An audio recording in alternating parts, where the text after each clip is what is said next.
Hello, मी आहे प्रतिभा. आज 8 दिवसानंतर रिमझिम पाऊस पडला. त्यानंतर एवढं सुंदर वातावरण झालेलं होतं, एवढं सुंदर. सर्वीकडे हिरवंगार झालं होतं. मग मी फुलं तोडायला आली. फुलं तोडता तोडताच माझ्या अंगावर पडत होती. चला, मम्मी आवाज देते. मम्मीला प्यायचा होता चहा. मग मम्मीसाठी चहा ठेवायचा होता आणि फक्त दुपारचे 2 वाजले होते. मग दीदीला मी मस्का लावला आणि दीदीला बोलले चहा ठेवते का? ती बोलली हो ठेवते.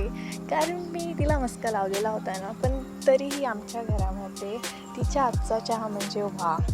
आणि आपला चहा रेडी आहे. चला मम्मीला देऊ. मम्मी चहा घे. मम्मी चहा पी. त्यानंतर संध्याकाळचे 6 वाजले आणि आम्ही फ्रेश झालो. त्यानंतर आमच्या घरी आले बांगडीवाली काका.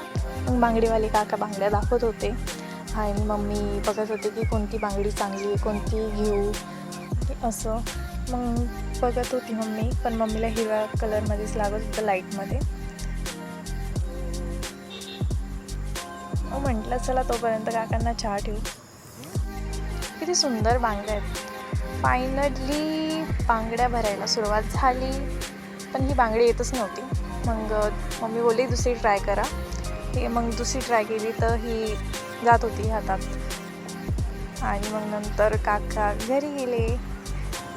किती सुंदर दिसतात त्या बांगड्या. थँक्यू तुम्ही माझा व्लॉग बघितल्याबद्दल. पुन्हा भेटू. Bye bye.